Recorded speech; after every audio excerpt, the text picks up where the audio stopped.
Three teenage bullies corner a quiet honor student in the school parking lot, shoving the small Asian girl against a brick wall and demanding money. The football captain pulls out a switchblade, threatening to carve his name into her face while his crew films for social media. But the confused old janitor shuffling toward them with his cleaning cart isn't just another school employee. This is Jackie Chan himself, the legendary martial arts master who spent 50 years turning everyday objects into weapons of justice. The bullies have no idea they just threatened the granddaughter of a man who can disarm three punks faster than they can blink. While the lead thug waves his knife around like some tough guy, the action hero calmly reaches into his cart and pulls out an apple. The terrified girl recognizes her grandfather and steps back, knowing these bullies are about to learn why you never mess with family. The crew keeps recording, thinking they're capturing another victim, but they're actually filming the moment. Their leader discovers what real fear looks like. What happens when you bring a knife to a Jackie Chan fight? Will the bullies survive meeting a legend who's forgotten more moves than they'll ever learn? What happened next would terrorize the punks for the rest of their pathetic lives. Before we jump back and tell us where you're tuning in from, and if this story touches you, make sure you're subscribed because tomorrow I've saved something extra special for you. The dismissal bell at Jefferson High School released its familiar chaos at exactly 3:15 p.m., sending teenagers flooding through corridors like water through a broken dam. 17-year-old Lily Chun moved through the crowd with practiced invisibility, clutching her worn backpack against her chest. Her wire-rimmed glasses caught the afternoon light streaming through tall windows, and her black hair was pulled back in the same practical ponytail she'd worn since freshman year. She moved like water around obstacles, a unconscious Tai Chi flow that few noticed, but many envied. Advanced placement textbooks weighed down her bag, evidence of the perfect grades that had become both her pride and her burden. As she navigated toward the main exit, Lily whispered Mandarin vocabulary under her breath, a habit born from years of video calls with her grandfather in Hong Kong. Near the flagpole, three seniors lounged with the casual menace of apex predators. Brad Kowalski, 18 and built like the football captain he was, tracked Lily's movement with cold blue eyes. His blonde hair caught the sun as he nudged Derek Martinez, whose stocky frame and cruel smirk suggested someone who enjoyed others' misfortune. Tommy Richardson, the heaviest of the three, cracked his knuckles, a sound that echoed like breaking bones. "Look at little China doll," Brad murmured, his voice carrying just enough to reach his companions. "Always alone, always perfect grades. Bet mommy saved for months to buy her that fancy phone." Derek's eyes focused on the jade bracelet circling Lily's delicate wrist, clearly valuable, obviously meaningful.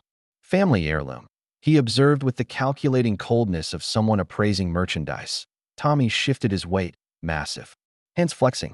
She takes the park route home, past the maintenance shed. Lily paused at the main doors, her intelligent dark eyes scanning the crowd with an awareness that came from years of avoiding trouble. Her school uniform was immaculate, but clearly secondhand, pressed with the kind of care that spoke of pride despite circumstances. She adjusted her backpack straps and stepped into the afternoon sunshine. Behind her, three predators exchanged meaningful looks. Brad's lips curved into something that might have been a smile on a different face. Time to teach little China doll about the real world. They began following at a distance, their footsteps echoing against concrete as Lily took her usual route through Oak Street Park, a shortcut that would take her past the abandoned maintenance shed where no teachers ever patrolled. Oak Street Park stretched before Lily like a peaceful sanctuary, autumn leaves creating a carpet of gold and crimson beneath towering oaks. At 3:45 p.m., joggers dotted the distant paths while families enjoyed the crisp October air, but the maintenance shed area remained isolated. Exactly what Brad Kowalski was counting on, Lily walked the winding path with earbuds delivering classical music, her lips moving silently as she practiced Mandarin phrases. Her grandfather's voice echoed in memory. "Language is a bridge, little one. Build as many as you can." She adjusted her wire-rimmed glasses and shifted her heavy backpack, completely unaware of the three figures emerging from behind the weathered shed. "Hey there, China girl." Brad's voice cut through her music like a blade. Lily stopped, slowly removing her earbuds as the three boys formed a triangle around her. Derek blocked her path forward while Tommy cut off retreat, their positioning as calculated as a military maneuver. "We need to have a little talk," Brad continued, his football captain's confidence making him seem larger than his already imposing 6'2" frame. Lily's dark eyes assessed the situation with the analytical mind that earned her straight A's. She tried stepping around Derek, but he shifted smoothly to block her. "I haven't done anything to you," she said quietly, her voice carrying the dignity her mother had taught her. Brad's laugh held no humor. "That's the problem. You think you're better than everyone, walking around with your perfect grades and your fancy phone." He gestured to Tommy, who grabbed Lily's backpack and dumped its contents across the ground. Advanced chemistry, AP physics, European history, expensive textbooks scattered like broken dreams. Her family photo fluttered into a pile of leaves, showing a younger Lily with her mother and a vital-looking older man with kind eyes and weathered hands. Derek's sneaker connected with the chemistry book, sending it splashing into the nearby pond. "Oops," he smirked, watching the pages darken with water. Butterfingers. That textbook had cost her mother 3 overtime shifts. Lily's jaw tightened as she knelt to gather her belongings, and for just a moment, something flashed in her eyes that made even Brad hesitate. But it passed quickly, replaced by the careful composure she'd learned from years of avoiding confrontation. "Give me your phone and lunch money," Brad demanded. "I need my phone to contact my mother after work," Lily explained reasonably. Still collecting her scattered papers, Brad's face reddened with the rage of someone unaccustomed to refusal. "Nobody says no to me." His shove sent Lily crashing against the shed's rough wooden wall.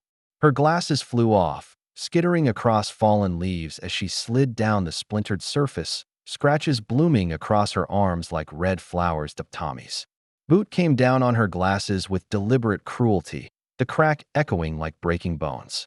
"See you tomorrow, China girl. And bring money, or things get worse."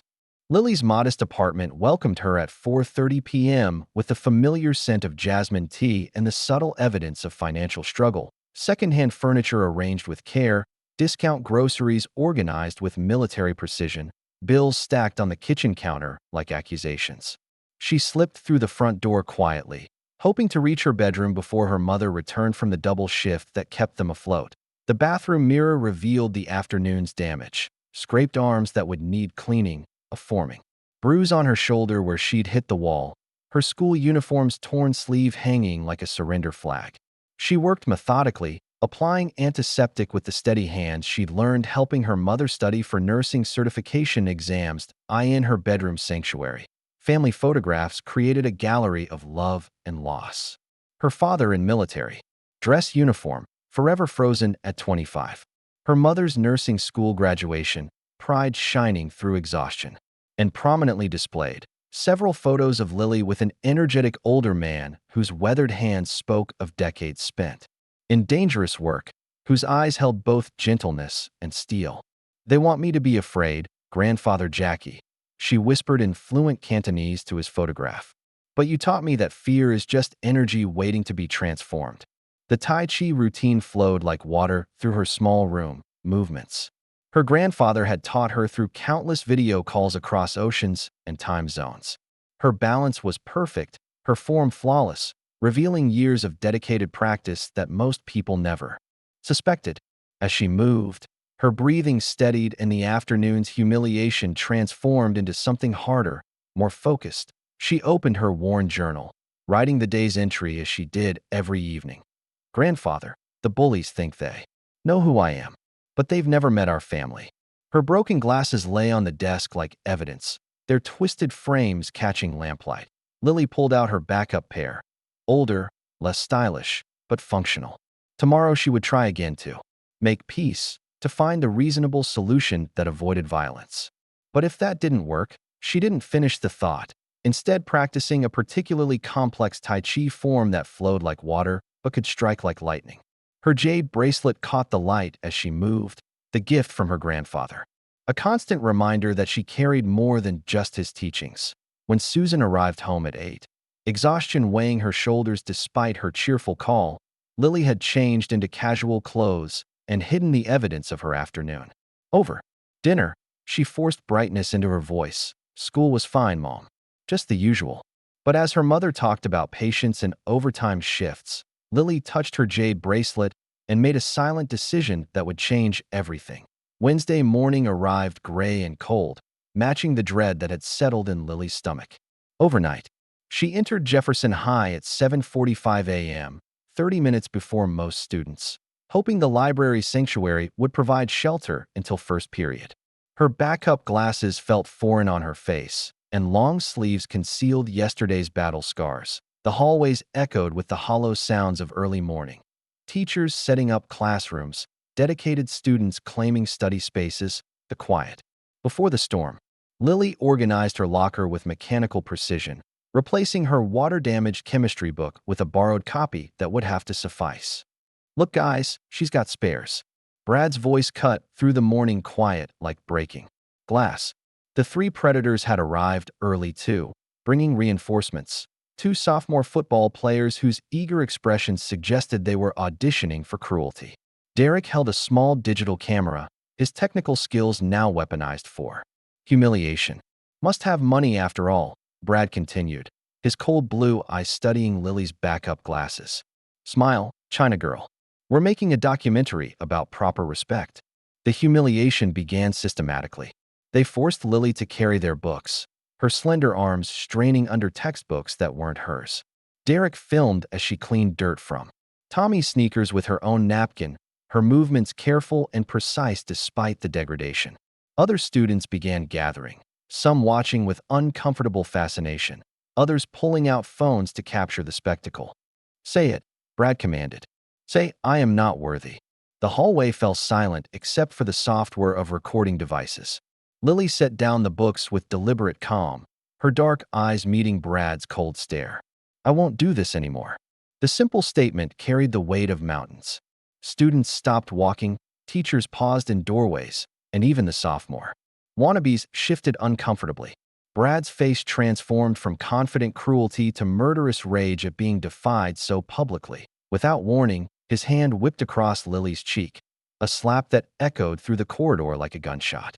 The impact sent her glasses flying and knocked her jade bracelet loose, the precious gift from her grandfather skittering across polished tiles. Lily knelt to retrieve the bracelet. She saw the crowd of students watching, some ashamed, others excited by the drama, a few seeming ready to help but paralyzed by fear. Her eyes met those of Mr. Peterson, the elderly janitor watching from behind his cleaning cart. He nodded almost imperceptibly, not approval but acknowledgement. He had seen everything. The bell's shrill cry scattered students like startled birds. Lily clutched her grandfather's bracelet, now scratched and damaged, its clasp broken from the impact. The jade felt warm in her palm as Brad leaned close, his breath hot against her ear. "Tomorrow you bring $50, or we take it out of your hide in front of the whole cafeteria. And if you tell anyone." He didn't finish the threat, just cracked his knuckles with the sound of breaking bones. Lily watched them swagger away, then looked down at her grandfather's broken gift. The damaged bracelet seemed to pulse with warmth, as if some distant strength was flowing across oceans to reach her. Susan Chen's key turned in the apartment lock at 6:30 p.m., her 12-hour shift at the medical clinic weighing heavy on her shoulders. She found Lily at the kitchen table, hunched over her jade bracelet with super glue and tweezers, working with the focused intensity that had always marked her daughter's approach to problems. The red mark across Lily's cheek blazed like a handprint. In the overhead light, "Lily." Susan's voice carried the authority of someone trained to assess injuries quickly. She knelt beside her daughter, gentle fingers examining the finger-shaped bruise, the defensive scratches barely hidden by long sleeves, the careful way Lily held her left shoulder. "I fell down the stairs," Lily whispered, but her mother's medical training revealed the truth in every mark that Susan's own memories surfaced, being cornered by bullies in her California high school, the same helpless rage, the same shame. Her voice shook with controlled fury. "Who did this to you?" When Lily finally broke down and told the complete story, Susan's protective instincts overrode every other consideration. She retrieved her worn address book with trembling fingers, finding a number she hadn't dialed in 6 months despite the regular letters and money orders that arrived faithfully for Lily's education. In Hong Kong, dawn was breaking over Victoria Harbor as Jackie Chan finished his morning Tai Chi routine. On his apartment balcony, at 71, his movements still flowed like water, his body maintained through decades of disciplined training. He was reviewing scripts for a possible comeback film when his phone rang. Susan's voice cracked as she described each incident. The bullying, the escalation, the broken jade bracelet he'd given Lily on her 10th birthday. Jackie listened in absolute silence, his weathered hands slowly clenching into fists as she spoke. "The bracelet you gave her," Susan continued. "They broke it, and she's trying so hard to fix it, and I don't know what to do, Susan." Jackie's voice carried the quiet authority of someone accustomed to command. "Listen carefully. Keep Lily home tomorrow. I will handle this." After hanging up, Jackie stared out at Hong Kong's skyline, memories flooding back of his own childhood bullies, of learning that sometimes the only language predators understood was overwhelming force. He opened his closet and pulled out a well-traveled suitcase. In Chicago, Susan held her daughter as tears finally came. "Your grandfather is coming," she whispered, and somehow they both felt safer already. O'Hare International Airport's Terminal 5 buzzed with late evening activity as Flight 889 from Hong Kong touched down at 9:15 p.m. Thursday.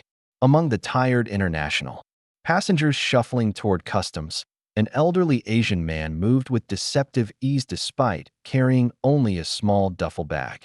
Jackie Chan had learned decades ago that the best disguise was complete anonymity: baseball cap, casual clothes, the unhurried gait of any tourist. The taxi ride through Chicago's sprawling neighborhoods gave him time to study the terrain like a location scout preparing for action sequences. Strip malls gave way to working-class homes, then the institutional brick of Jefferson High School. Jackie memorized street layouts, noting sight lines and escape routes with the unconscious precision of someone who'd spent 40 years choreographing stunts. The budget hotel near the school accepted cash without questions. In his sparse room, Jackie spread a map across the narrow desk, marking key locations with red ink: the school, Lily's apartment, Oak Street Park where the bullying occurred. His trained eye identified choke points and advantages, treating the suburban landscape like a movie set where every element could become either weapon or shelter. Before dawn Friday, Jackie had transformed into Ray Peterson, substitute maintenance worker. The film industry's location services had arranged the position through contacts who owed favors, complete with work uniform and employee credentials. His English became heavily accented, his posture subservient, invisible camouflage that made adults look through him entirely. Mr. Peterson, the real janitor, felt something familiar in Jackie's movements but couldn't place the recognition. "First, day's always rough," he offered kindly, not knowing he was speaking to a legend. Jackie observed everything: the social hierarchies playing out in hallways, the way certain students moved with predatory confidence while others tried desperately to remain unseen. During lunch break, he positioned himself near the cafeteria and watched Brad Kowalski hold court, noting the expensive watch on Derek's wrist, Tommy's designer sneakers that cost more than most adults' weekly salary. When the dismissal bell rang, Jackie was already in position near Oak Street Park, ostensibly repairing a broken fence. His trained hands tested the fence post. It came loose easily, a potential weapon if needed. Through the trees, he watched 3 predators take their positions near the maintenance shed. His phone buzzed, a text from Susan. "Lily insists on going to school tomorrow. Says she won't be driven out." Jackie typed back with callous thumbs, "She won't face this alone." As darkness fell, he remained at his post, watching, waiting, preparing for the confrontation that would remind 3 young predators that some legends never fade. Friday afternoon's dismissal bell released its familiar chaos, but this time Lily Chen walked through Jefferson High's corridors with different energy. She'd returned against her mother's wishes, her repaired jade bracelet secured around her wrist, and her backup glasses reflecting new resolve. Students whispered as she passed. Word of Wednesday's slapping incident had spread through social media like wildfire. Brad Kowalski intercepted her at her locker with military precision, flanked by Derek and Tommy plus 4 additional football players whose eager expressions suggested wolves scenting blood. "Hope you brought our money, China girl," he announced loudly enough for gathering students to hear. "I don't have any money to give you," Lily replied calmly, her voice carrying the dignity that had always infuriated bullies. Derek's grip on her arm was deliberately painful. Then we collect payment another way. They force-marched her toward the back parking lot, a concrete wasteland where fewer teachers patrolled and security cameras had convenient blind spots. Other students followed at safe distances, some filming with phones, none intervening. The crowd's excited energy suggested vultures gathering for a feast. In the parking lot's center, Brad produced a switchblade, not to actually stab, but to terrorize through the mere suggestion of violence. The steel caught autumn sunlight like liquid fire. Maybe we carve our names on that pretty face, he sneered, while Tommy positioned himself to block any escape route. Derek raised his phone, planning to live-stream the humiliation. This is going viral, China girl. Everyone's gonna see what happens when you think you're better than us. Excuse please, where's main office? The heavily accented voice came from an elderly Asian man in janitor's coveralls, pushing a cart of cleaning supplies with exaggerated confusion. His broken English and subservient posture made him invisible to the teenagers, just another anonymous service worker stumbling into their entertainment. I am lost. First day on job, the old man continued, looking around with bewildered eyes that seemed to see nothing threatening about the scene before him. Brad kept his knife pointed at Lily while barely glancing at the interruption. Get lost, old man. This doesn't concern you. The janitor stepped closer, still appearing helpless and confused. Derek laughed mockingly. Probably doesn't even speak English. But Lily, despite her fear, noticed something about the man's stance that made her breath catch. The way he balanced on his feet, the controlled grace hidden beneath apparent frailty. Their eyes met for just one moment, and she saw something that made her heart skip. The elderly man's voice changed completely, dropping the accent like a discarded mask. Actually, he said in perfect, unaccented English, it concerns me very much. The elderly janitor straightened, and his entire presence transformed like a movie effect in reverse. Gone was the confused, subservient posture of moments before. Jackie Chan stood before them, radiating quiet authority despite his maintenance uniform, his 71 years suddenly seeming less like limitation and more like accumulated wisdom. Brad still held the switchblade, but uncertainty flickered across his features as he sensed dynamics shifting in ways beyond his understanding. The crowd of filming students pressed closer, phones capturing everything. But the atmosphere had changed from predatory excitement to something more electric. Jackie reached calmly into his cleaning cart and extracted a red apple, taking a small bite with deliberate casualness. You know, he said conversationally, in my experience, people who threaten children with knives usually can't actually use them. His voice carried the weight of decades spent facing real danger, making Brad's theatrical posturing seem suddenly childish. Derek fumbled with his smartphone, fingers flying across the screen as he attempted to Google the janitor's face while keeping his camera trained on the unfolding scene. His face went progressively paler as search results loaded. Holy, Derek started, then caught himself, staring at his phone screen in disbelief. Guys, I think that's actually Jackie Chan. Brad's laugh carried forced bravado, right? And I'm The Rock. But Tommy, who had spent countless childhood hours watching Jackie Chan movies with his father, took a closer look and felt his jaw drop. The stance, the calm confidence, the way the man moved with liquid grace despite his age. Recognition dawned like sunrise. Without any threatening gestures, Jackie extended his weathered hand toward Brad. May I see that knife? You're holding it incorrectly, dangerous for you, ineffective as a threat. Something in his matter-of-fact tone, the complete absence of fear or aggression, made Brad hesitate and almost comply before catching himself. In that moment of confusion, Jackie moved with supernatural smoothness. One instant Brad held the weapon. The next, it was somehow in Jackie's possession without anyone clearly seeing the transition. Gasps rippled through the crowd of students as phones captured the impossible sleight of hand. Jackie used the knife to peel his apple with expert precision, each curl of skin falling perfectly to the asphalt. Sharp knife, but wrong tool for the job. Like using fear when you should use understanding. He handed the blade back to Brad handle first, the gesture carrying more authority than any threat. I think you should go home now. All of you. The bullies began backing away, completely rattled, but Jackie noticed Derek discreetly photographing something specific, Tommy's expensive watch. As the three predators retreated, Derek made a hushed phone call that carried undertones of panic. Jackie helped Lily gather her scattered belongings, and she whispered in Cantonese, "Thank you, grandfather." He responded in the same language, "We're not finished yet. This is bigger than simple bullying." Friday evening's golden hour cast long shadows across Chicago's industrial district as Jackie Chan positioned himself in a coffee shop window, his reflection invisible against the darkening glass. Across the street, Jefferson High's parking lot emptied slowly, students dispersing to weekend freedom.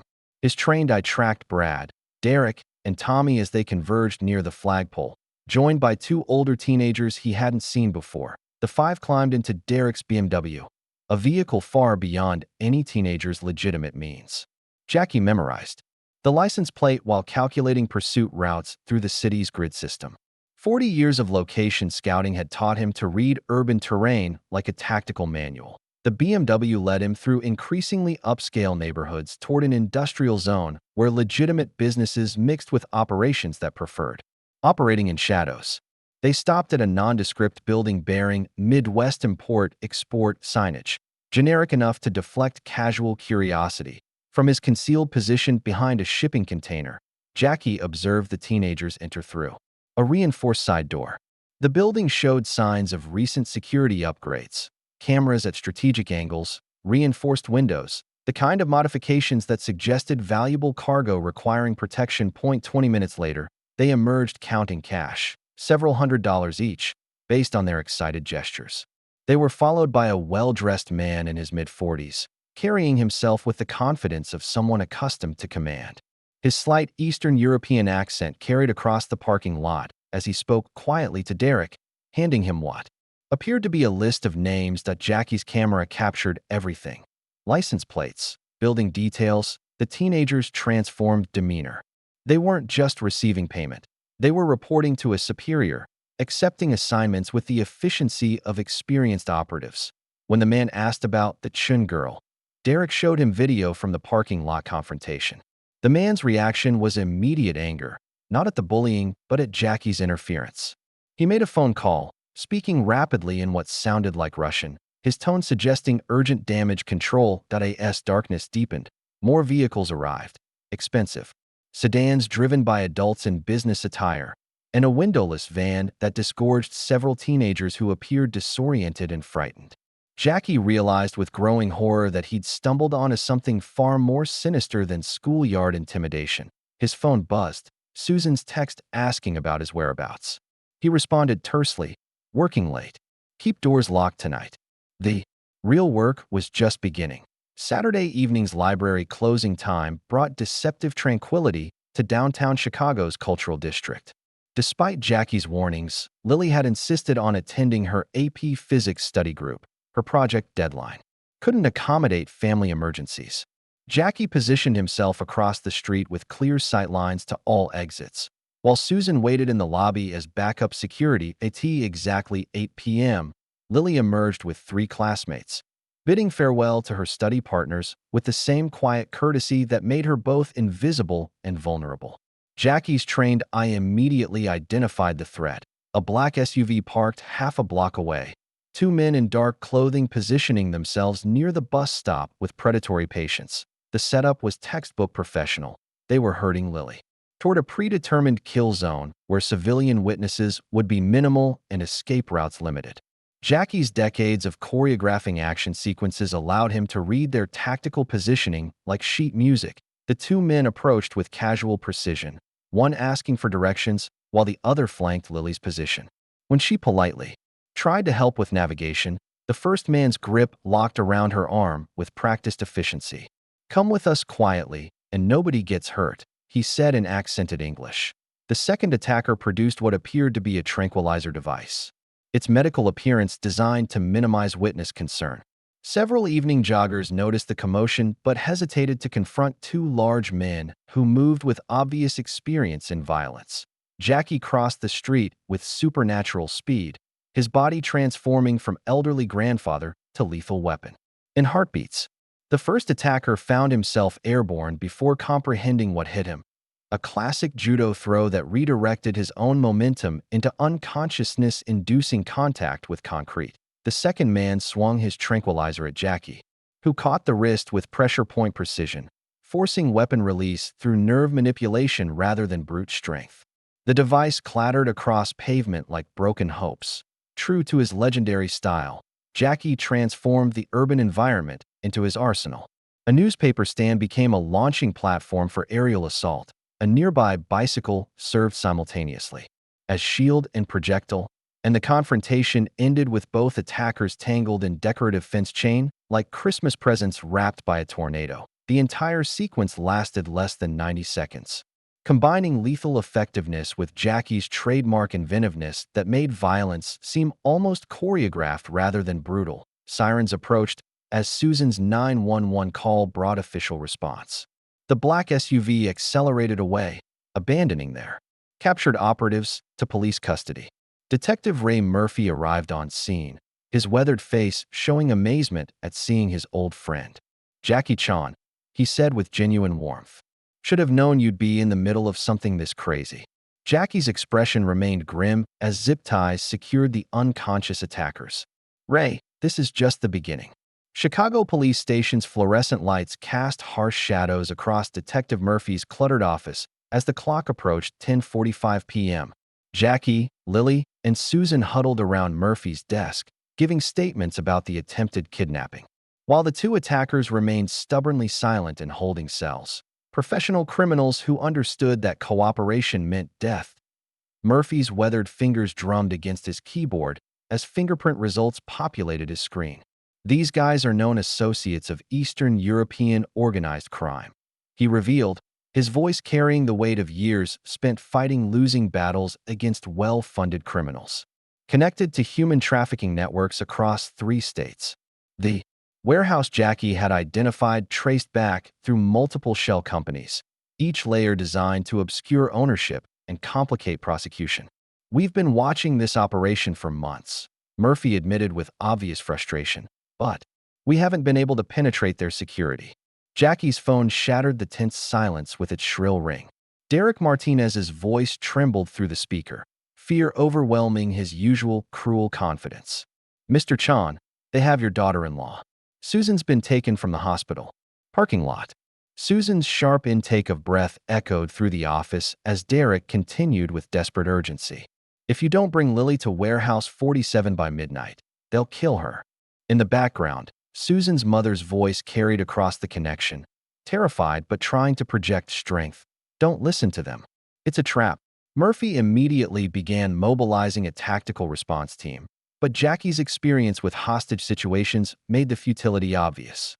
Volkov's people were professionals who would have moved Susan to a secondary location by now, and any sign of police involvement would result in her immediate execution.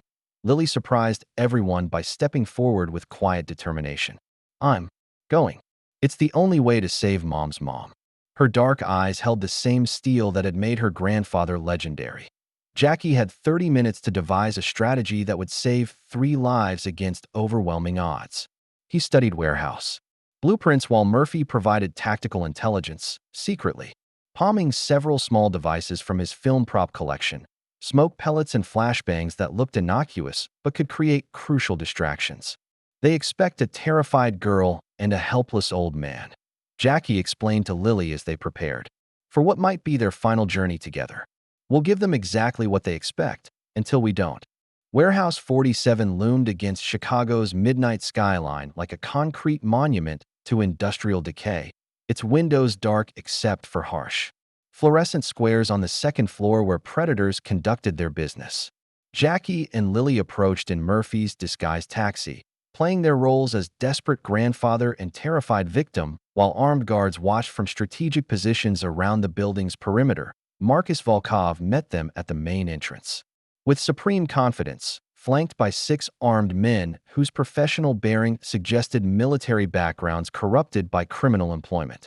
His expensive suit and cultured accent created jarring contrast with the warehouse's brutal functionality. Susan was brought forward as proof of life, bruised but defiant, her medical training evident in how she assessed her own injuries while scanning for escape opportunities. "You see, Mr. Chan, your granddaughter is very valuable to my organization," Volkov explained with businessman's casualness that made human trafficking sound like commodity trading. Efficient hands searched Jackie and Lily for weapons and communication devices, finding nothing that seemed threatening to men accustomed to dealing with desperate families rather than legendary action heroes. Jackie's props remained hidden through techniques learned from decades of stage magic consultants. As they were escorted deeper into the warehouse, Jackie's trained eye cataloged everything: guard rotations, structural weak points, potential weapons, and most shockingly, the scope of the operation.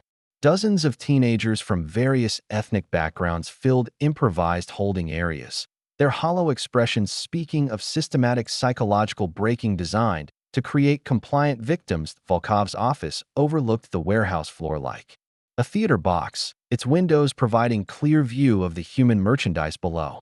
His laptop displayed financial records showing a multi-million-dollar operation that had processed 63 young people in 6 months, each reported as runaways to families who would never stop searching.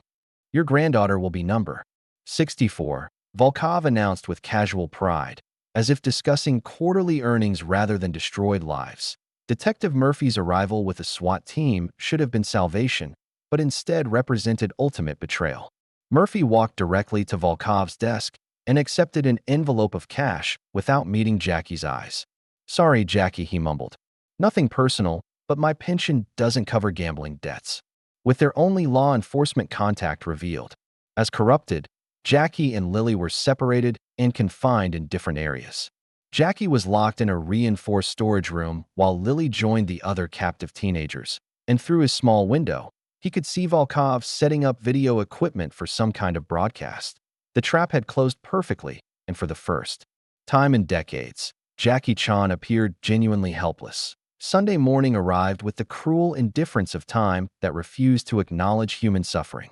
At 12:30 a.m., Jackie sat alone in his reinforced prison, appearing defeated as security cameras transmitted his apparent helplessness to Volkov's monitoring station.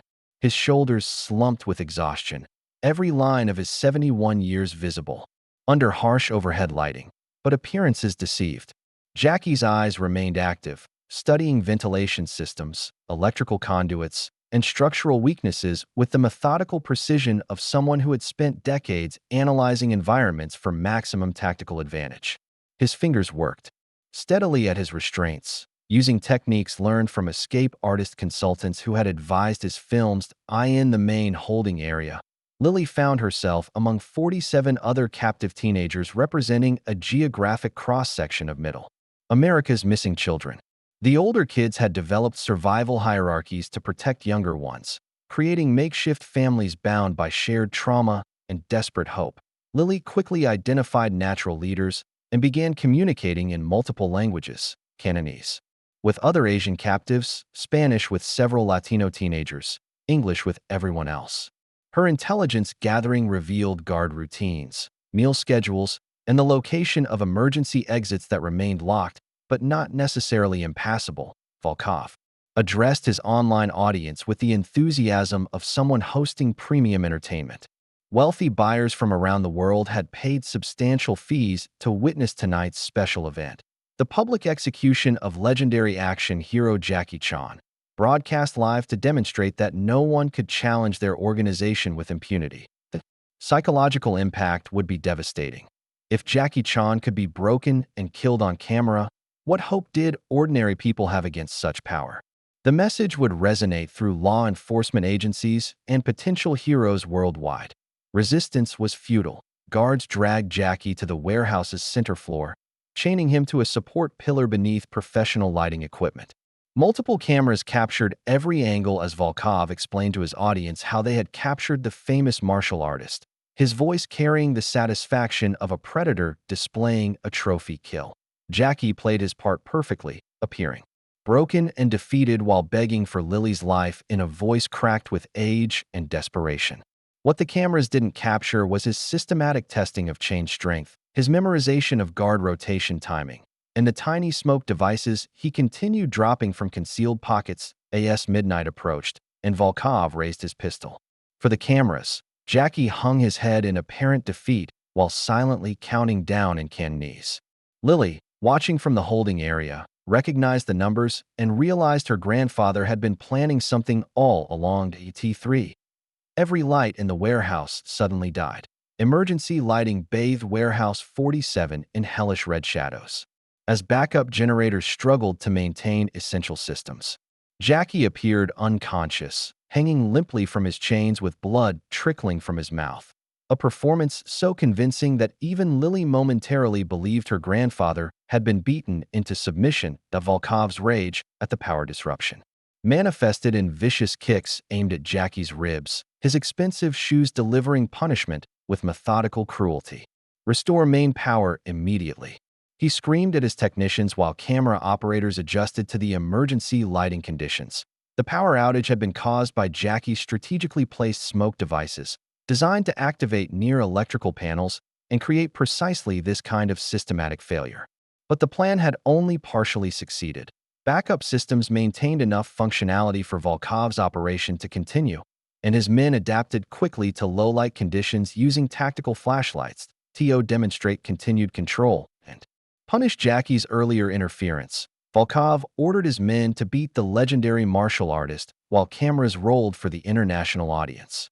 Jackie's age made each blow appear genuinely devastating, his 71 years seeming to absorb punishment like brittle wood accepting an axe. Lily watched in horror from the holding area, joined by 46 other teenagers who recognized that their last hope was being systematically destroyed before their eyes.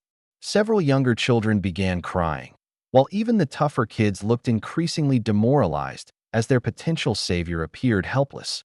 Volkov addressed his cameras with renewed confidence. This is what happens to heroes in the real world. They grow old, they become weak, and they die like anyone else. He forced the captive teenagers to watch, using Jackie's apparent defeat to crush any remaining thoughts of resistance or escape. That Jackie's voice barely qualified as a whisper when he offered himself in exchange for all the children's freedom.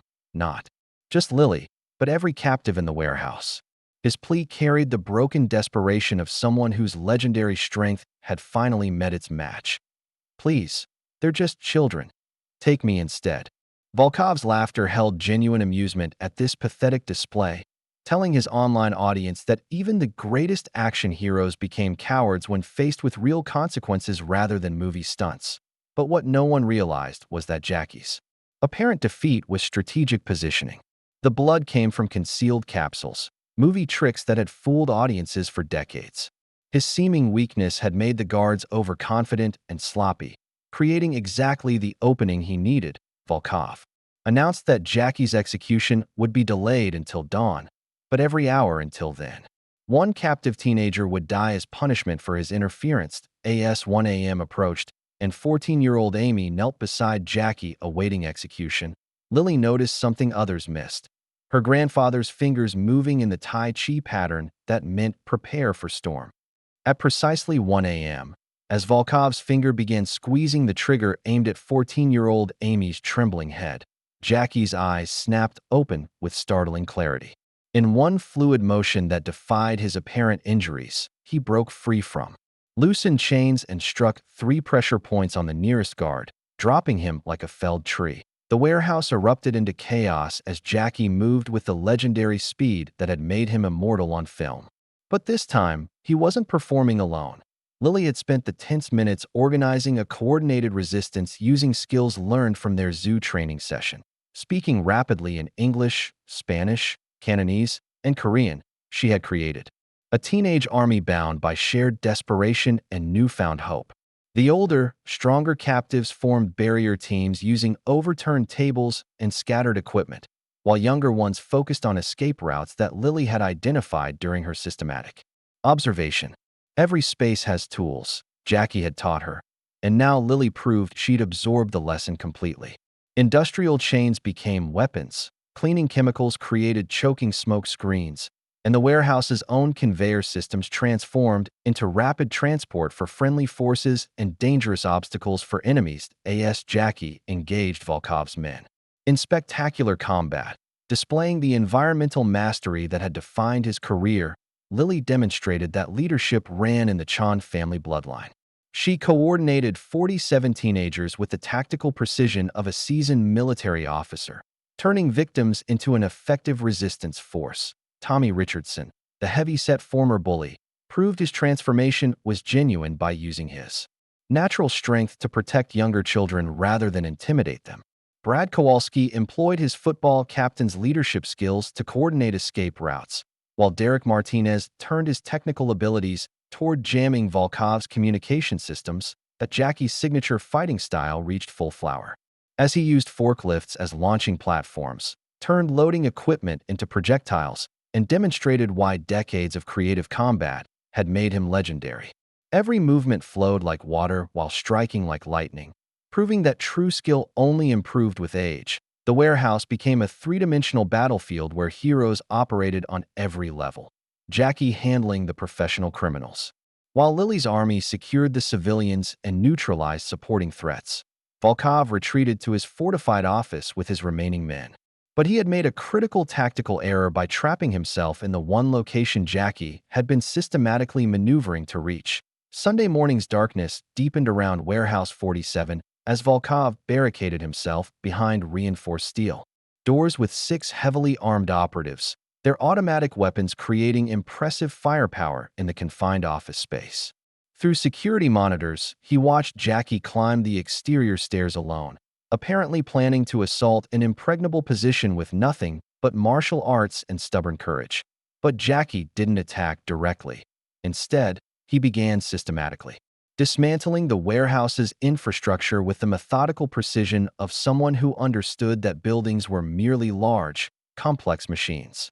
His knowledge of construction systems, gained from decades of location scouting and stunt coordination, transformed the structure itself into his ultimate weapon. Water pressure redirected through damaged pipes created torrential flooding on the office level. Electrical systems, already compromised by his smoke devices, sparked and failed in cascading failures that left Volkov's men stumbling in darkness. The overhead crane system, designed to move shipping containers, became Jackie's personal transportation network as he positioned massive steel boxes as barriers and projectiles. Below on the main floor, Lily had transformed her teenage army into an efficient rescue operation. Using smartphones liberated from defeated guards, they coordinated with honest police officers outside the building while systematically freeing the most traumatized captives and gathering evidence of the trafficking network's scope. The warehouses sprinkler system activated selectively under Jackie's control, creating strategic flooding that forced Volkov's men into predictable positions while providing Jackie with elevated positions for aerial attacks. Every environmental element, conveyor belts, loading equipment, even decorative plants in the office area, became part of an elaborate combat choreography. Jackie employed psychological warfare learned from his film career, appearing in unexpected locations and using the building's acoustics to create the impression of being everywhere simultaneously. Volkov's men became increasingly paranoid and trigger-happy, eventually turning weapons on each other when shadows moved in ways that suggested multiple attackers. When Jackie finally confronted the core team directly, the fight combined brutal efficiency with his trademark creativity. Office furniture became weapons, computer equipment served as shields, and even the building's fire suppression system played a role in the final choreographed violence. With his men unconscious around him, Volkov faced Jackie alone in his destroyed office. But instead of surrendering, he revealed one final gambit, an incendiary device that would destroy the building and eliminate all evidence of his operation in exactly 10 minutes. Jackie had to choose between capturing the criminal mastermind and ensuring the survival of 47 teenagers plus his own family members still trapped in the burning structure. The choice took Jackie less than a heartbeat. He struck Volkov unconscious with surgical precision, slung the criminal over his shoulder like a sack of rice, and headed for the fire exit while shouting evacuation orders in multiple languages. Orange flames already licked at the warehouses. Lower levels, and the acrid smell of burning chemicals suggested Volkov's incendiary device was performing exactly as designed. Descending the emergency stairs with his burden, Jackie encountered Brad, Derek, and Tommy attempting to flee the burning building. The three former bullies were terrified and confused, finally understanding they'd been manipulated into serving a human trafficking operation that treated them as expendable resources rather than valued partners. Instead of abandoning them to face consequences alone, Jackie stopped to coordinate their escape. "Help me get everyone out," he commanded, and the three boys responded with immediate obedience, their respect for the legendary hero overriding panic and self-preservation. The crisis revealed their true character beneath the cruel facades they'd constructed. Brad used his football training and natural leadership to organize evacuation routes, carrying injured guards to safety despite their recent attempt to kill him. Derek employed his technical skills to coordinate with emergency responders using his smartphone while helping younger children navigate through smoke-filled corridors. Tommy, despite his fear and the building's increasing structural instability, remained behind to help traumatized teenagers who were too psychologically damaged to move quickly on their own. His gentle encouragement and surprising patience revealed the natural protector that peer pressure had corrupted. Working together, Jackie and the three redeemed bullies formed an unlikely but effective rescue team. Jackie's experience provided tactical leadership, Brad's strength enabled rapid casualty evacuation, Derek's technology skills maintained communication with outside authorities, and Tommy's determination ensured no one was left behind. The main floor revealed a scene of controlled chaos as Lily and Susan coordinated the evacuation of all 47 rescued teenagers. 3 generations of the Chan family demonstrated their shared values, protecting others, thinking clearly under pressure, and never abandoning those in need, regardless of personal risk. When several of Volkov's men were trapped by falling debris, Jackie didn't hesitate to rescue them as well. His philosophy of protecting everyone, even enemies, demonstrated the fundamental difference between heroes and vigilantes while teaching the former bullies that true strength meant having the power to destroy, but choosing to save instead. They emerged from the collapsing warehouse. The scene outside showed FBI agents arresting surviving traffickers while ambulances treated rescued teenagers. Jackie, exhausted but victorious, watched Brad, Derek, and Tommy being questioned by authorities not as criminals, but as witnesses who had helped save lives. Outside the burning warehouse, emergency vehicles painted the night in red and blue while paramedics triaged 47 rescued teenagers and their unlikely saviors. Jackie sat on an ambulance tailgate, accepting medical treatment for burns and smoke inhalation while maintaining visual contact with each rescued child to ensure they received proper care. Susan and Lily's reunion carried the emotional weight of a family that had faced death and emerged stronger.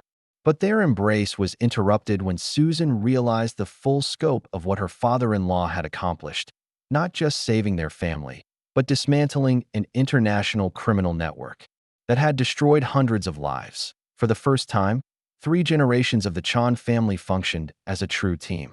Jackie's tactical experience guided the rescue operation, Susan's medical training helped treat trauma victims, and Lily's natural leadership skills helped the other teenagers cope with their sudden freedom and the overwhelming prospect of returning to normal life. Susan proved she had inherited the family's protective instincts, fiercely advocating for the rescued teenagers with paramedics and FBI agents. She used her medical knowledge to identify those requiring immediate psychological intervention, while her natural compassion helped calm the most traumatized victims. Jackie realized his daughter-in-law possessed strength he had never recognized. FBI agent Sarah Martinez debriefed Jackie about the trafficking network's scope, revealing that his investigation had exposed an operation spanning multiple states with connections to organized crime across Eastern Europe. Volkov's computers contained evidence linking the network to dozens of missing children cases, and Jackie's actions had dealt a devastating blow to human trafficking throughout the Midwest. Detective Murphy's arrest on federal charges ended a 20-year career in disgrace, his gambling addiction having made him vulnerable to criminal corruption. Jackie felt genuine sadness for his former friend, understanding how financial desperation could compromise good people. Ray wasn't evil, he told Agent Martinez, just weak. The real villains exploit that weakness. The 3 former bullies faced an uncertain future, but their actions during the rescue operation had transformed them from criminals into heroes. Brad, Derek, and Tommy had risked their lives to save others, proving that redemption was possible for anyone willing to choose differently. When crisis revealed their true character, as dawn broke over Chicago's skyline, Jackie watched the last rescued teenagers being reunited with families who had never stopped searching. Some had been missing for months, their cases gone cold until Volkov's network provided the crucial evidence needed to trace their locations and bring them home. Lily approached him quietly as the sun painted the horizon gold. "Grandpa, how did you know we could win against so many bad people?" Jackie's answer revealed the philosophy that had guided his entire life. "We didn't fight them, little one. We saved everyone, including them. That's what makes us different." Cook County Hospital's sterile corridors echoed with the controlled chaos of a Saturday night emergency room as Jackie reluctantly submitted to medical examination. His injuries looked worse than they were: bruised ribs, strained shoulder, various cuts that would heal cleanly. But Agent Martinez insisted on thorough documentation for the federal case that would follow. From his private room, Jackie coordinated with FBI teams who were unraveling Volkov's network with surgical precision. The evidence found in the warehouse computers revealed an operation responsible for trafficking over 200 teenagers across 2 years, with financial connections reaching organized crime syndicates in Romania, Ukraine, and Thailand. "Your actions tonight will lead to arrests in 6 countries," Agent Martinez explained, spreading printouts of bank records and communication intercepts across Jackie's hospital bed. "Children as far away as Bangkok are being rescued because of what you uncovered here." The scope staggered even Jackie's imagination. What had begun as 3 bullies terrorizing his granddaughter had exposed an international criminal enterprise that treated children like commodities. The teenagers' testimonies, combined with Volkov's meticulously kept financial records, would dismantle corruption networks in multiple police departments and social services agencies. News of Jackie Chan's involvement spread through social media and international networks with viral intensity. His management team fielded interview requests from every major news organization, but Jackie refused all publicity with characteristic humility. "Heroes don't perform for cameras," he told Agent Martinez. "We work in shadows so children can play in sunlight." In his hospital bed, Jackie explained his life philosophy to Lily and Susan during visiting hours. "I spent 40 years pretending to be a hero in movies. Last night, I remembered what it feels like to actually be one. The difference is simple: movie heroes fight villains. Real heroes save everyone, including the villains." Volkov, recovering from his injuries in federal detention, attempted to negotiate plea agreements by offering information about other trafficking networks. But Jackie's evidence gathering had been so thorough that prosecutors possessed everything needed to dismantle the entire organization without relying on criminal testimony. Through his hospital window, Jackie watched news coverage showing families reuniting with children who had been missing for months. Some rescues occurred thousands of miles away as international law enforcement used Volkov's data to trace trafficking routes across continents. "How many people did we really save, Grandpa?" Lily asked, joining him at the window. Jackie smiled with quiet satisfaction. "More than we'll ever know, little one." And that's exactly how it should be. Federal courthouse loomed like a monument to institutional justice as Monday morning brought Marcus Volkov's arraignment before Judge Patricia Hendricks. Jackie arrived through a service entrance wearing a simple navy suit, avoiding media attention that would have transformed legal proceedings into celebrity circus. His testimony was methodical and devastating, presenting facts without vindictiveness, while emphasizing the courage shown by rescued teenagers and the genuine reformation of Brad, Derek, and Tommy.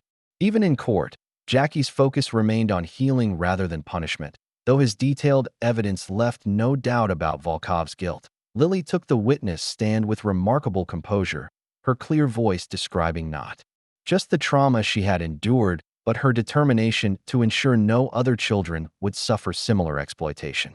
Her testimony revealed intelligence and resilience that impressed even hardened federal prosecutors, while demonstrating that victims could become powerful advocates for justice. Several other rescued teenagers also testified, showing courage that belied their ages as they faced their former captors in open court. Their statements revealed not just systematic abuse, but their incredible strength in surviving circumstances designed to break their spirits. Jackie watched with pride as young people who had been treated as commodities reclaimed their dignity. Through testimony, the court proceedings exposed the investigation's broader impact far beyond individual prosecutions. Corrupt officials in multiple agencies faced federal charges. Trafficking routes had been disrupted internationally, and new protocols protected vulnerable teenagers from recruitment by criminal organizations seeking to exploit their desperation. Brad, Derek, and Tommy appeared as prosecution witnesses, their testimony crucial in establishing how Volkov's organization recruited local teenagers through gradual escalation and financial manipulation. Under cross-examination, they demonstrated genuine remorse and commitment to community service that would continue long after legal proceedings concluded. Volkov received life imprisonment without parole on multiple federal charges including human trafficking, racketeering, conspiracy, and running a continuing criminal enterprise. His organization's seized assets would fund victim services and trafficking prevention programs throughout the Midwest and beyond. Outside the courthouse, Jackie was approached by families of trafficking victims from other cities, parents whose children had been rescued because evidence found in Volkov's computers led to international raids. He accepted their thanks with characteristic humility, but what moved him most was seeing the three former bullies volunteering with victims' advocacy groups. Brad, Derek, and Tommy had transformed their natural leadership abilities into community protection, using their experience to prevent other teenagers from being recruited by criminal organizations. Their presence at the courthouse represented redemption made visible, proof that people could choose differently when given proper guidance and second chances. Jefferson High School buzzed with different energy as Tuesday morning brought comprehensive changes that would have seemed impossible 2 weeks earlier. Anti-bullying programs, anonymous reporting systems, and expanded counseling services reflected administration's recognition that systematic problems required systematic solutions rather than cosmetic adjustments. Jackie walked the transformed hallways with Principal Anderson, observing cultural shifts that went beyond policy changes to fundamental alterations in how students treated each other. The peer mediation program had attracted unexpected participants, former bullies working alongside previous victims to create understanding rather than continued cycles of abuse. Brad, Derek, and Tommy had become leaders in student safety initiatives, their previous status as intimidators now redirected toward protection of vulnerable classmates. Their transformation from predators to guardians demonstrated that genuine change was possible when people accepted responsibility for past actions while committing to different futures. That Lily's self-defense club combined martial arts training with conflict resolution techniques, creating a program that attracted students across all social boundaries. Her classes drew both former victims seeking empowerment and former bullies learning to use strength responsibly, fostering unlikely friendships built on mutual understanding rather than fear or dominance. The club's success had inspired similar programs at schools throughout Chicago, with Lily corresponding with teenagers across the country who were starting their own chapters. Jackie's teachings about using strength to protect rather than dominate were spreading through teenage networks with viral effectiveness, creating ripple effects far beyond one weekend's heroism. Despite recent trauma, Lily's grades remained perfect, and prestigious universities offered full scholarships for her academic achievements. However, she was considering deferring enrollment to spend a year working with anti-trafficking organizations, using her experience to help other survivors while learning about international efforts to combat human exploitation. Susan had accepted a position as trauma counselor specializing in violence recovery, her experience during the warehouse crisis revealing strengths she hadn't known she possessed. She was becoming a community leader in victim advocacy, using her medical training and personal understanding to help families affected by trafficking and abuse. At day's end, Jackie watched Lily lead a group of students, including the 3 reformed bullies, in Tai Chi exercises on the school lawn. The peaceful movements attracted curious observers, with several teachers asking about joining the program that was transforming school culture through ancient wisdom applied to modern problems. Jackie smiled, recognizing that his granddaughter had become a teacher in her own right. spreading lessons that would continue growing long after he returned to Hong Kong. O'Hare International Airport's departure lounge filled with an impromptu celebration as Thursday afternoon brought Jackie's return to Hong Kong. What was meant to be a quiet farewell became a testament to lives transformed when dozens of people arrived to express gratitude. Rescued teenagers with their families, reformed bullies, honest police officers, and school administrators whose institutions were healing. Lily had evolved from bullying victim to confident leader who inspired others through example rather than demands. She presented Jackie with a new jade bracelet to replace her broken one, not just a gift, but a symbol of their shared commitment to protecting others. "I'll wear this to remember that true strength runs in our family," she said, her voice carrying the authority of someone who had discovered her own power. Susan displayed a transformation equally dramatic, her work with trauma survivors revealing reserves of courage and leadership she had never recognized. The photo album she gave Jackie documented the recovery of rescued teenagers, showing him the lasting impact of one weekend's heroism as former victims thrived in school, developed meaningful friendships, and pursued dreams that trafficking had nearly stolen. Agent Martinez provided updates on the international impact of Volkov's network collapse. Dozens of children rescued worldwide, corrupt officials prosecuted across multiple countries, and new international protocols protecting vulnerable youth from exploitation. One weekend's heroism had created lasting change on a global scale through evidence that continued generating rescue operations months later. Brad, Derek, and Tommy stood together, their friendship now based on mutual respect rather than shared cruelty. They had committed to continuing the school's anti-bullying programs through graduation and beyond, understanding that their transformation carried responsibility to prevent other teenagers from making similar mistakes. As Jackie's boarding announcement echoed through the terminal, he reflected on the difference between entertainment and reality. Movies had entertained millions, but saving 47 teenagers and inspiring countless others to become protectors rather than predators represented his greatest accomplishment, proving that real heroism created ripples that expanded infinitely. Lily promised to continue expanding the self-defense program while pursuing international relations and criminology studies, planning to combat human trafficking globally. Jackie's teachings would live through her work, multiplying across generations of students who would carry forward values of protection, courage, and redemption. As his plane lifted off, Chicago spread below like a circuit board of lights where 47 families slept peacefully because their children were safe. 3 former bullies were using strength to protect others, and one young woman carried forward the legacy of a legendary hero whose greatest stunt was teaching others to become heroes themselves. "True heroes don't seek glory," Jackie's voice whispered across the miles. "They plant seeds of courage that grow in other people's hearts." That is how one person can change the world. If you like the story, please watch another story on our channel and subscribe to the channel.